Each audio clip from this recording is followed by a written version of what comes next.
И какви изненади са подготвили от Софийската опера и балет за 1 юни, Денят на детето, ще ни каже Юлия Кръстева, режисьор на детските спектакли. Добро утро, госпожо Кръстева. Добро утро на вас и на нашите зрители. И вие имате празник утре.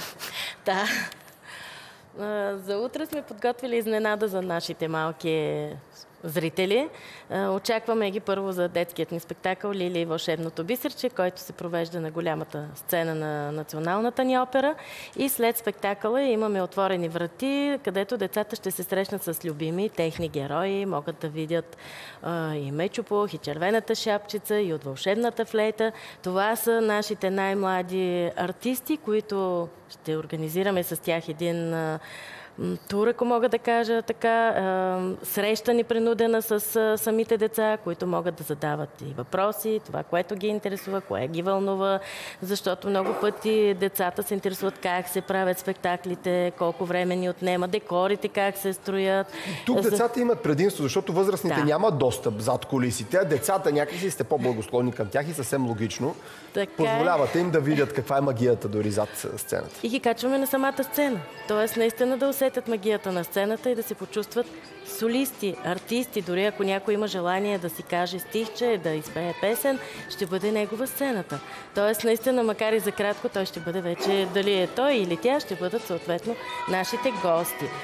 Оттам вече ние очакваме и други изненади. Сме подготвили за малко по-нататък. След 2-3 седмици стартираме и в парка на Военната академия.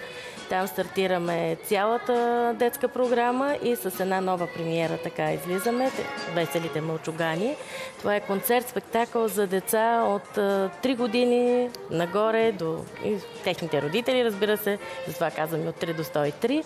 Децата, пак под формата на приказка, ще се срещнат с класиката, като започнем от Моцарт, Хумпердинг, Шуберт, Менделсон, Росини, Доницети, сериозни арии, които обаче ще бъдат плетени в един малък сценарий, за да могат наистина непринудено и непосредствено децата да възприемат тази сериозна материя. Паралелно си работите и по двете линии. Концертите за бебоци, онези най-малките от 0 до 3, тези, които казахте от 3 до 103. Идва лято обаче и вие излизате сега извън пределите на тази красива сграда Мастодон в центъра на София и отивате в един хубав парк.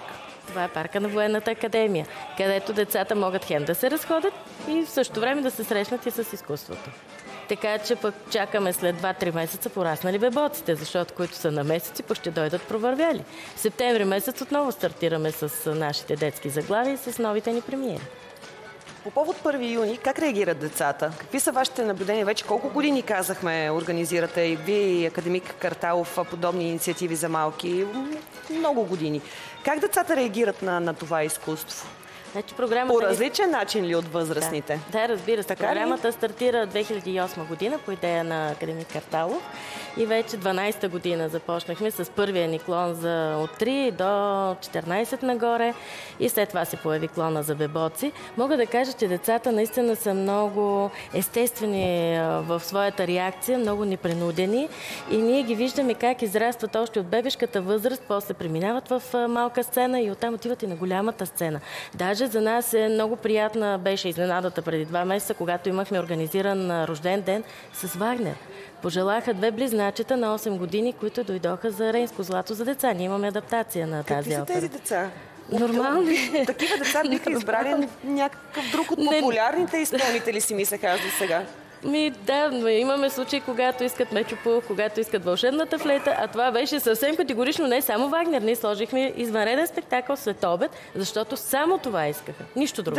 Децата. А имате ли случаи покрай детските концерти родителите да опознаят или въобще те пък да преоткрият операта и този вълшебен свят? Защото не всички от родителите и сегашното поколение са имали досег с това изкуство. Тоест те покрай децата си казват, това е много хубаво, аз защо да не взема да отида и на нещо за възрастни?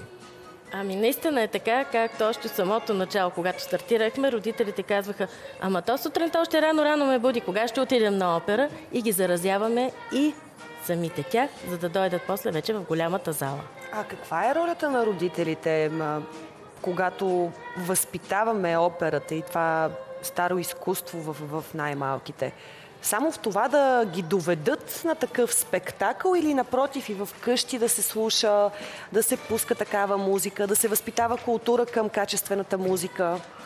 Ролята на родителите е също много отговорна, защото не е само да ги доведат на спектакъла и да слушат и музика, разбира се, това е също важно да продължи в тази насока възпитанието на детето, но много често за съответният спектакъл, когато са по-малки, 2, 3, 4, 5 годишни, ролята на родителя е да въведе детето в този свят преди това да дойде в театъра, защото все пак детските спектакли понякога не са само когато са адаптация на големите опери, има нужда детето да му бъде разказано в къщи, после то задава въпроси, съответно.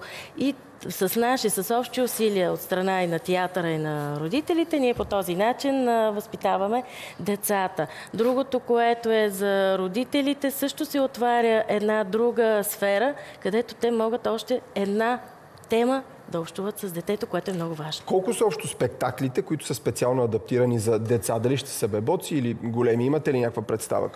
От големите заглавия имахме адаптирани Вълшебната флейта на Моцарт, Севилският браснар за деца на Росини, Рейнско злато за деца от Вагнер.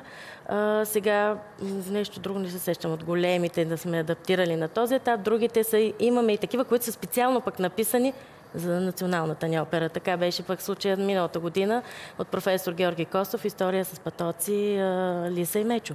Абсолютно нов спектакъл, който се създаде по книгата на Огнян Герджиков и музика на професор Костов. А освен да слушат, откривате ли и млади таланти? Разбира се. Опера?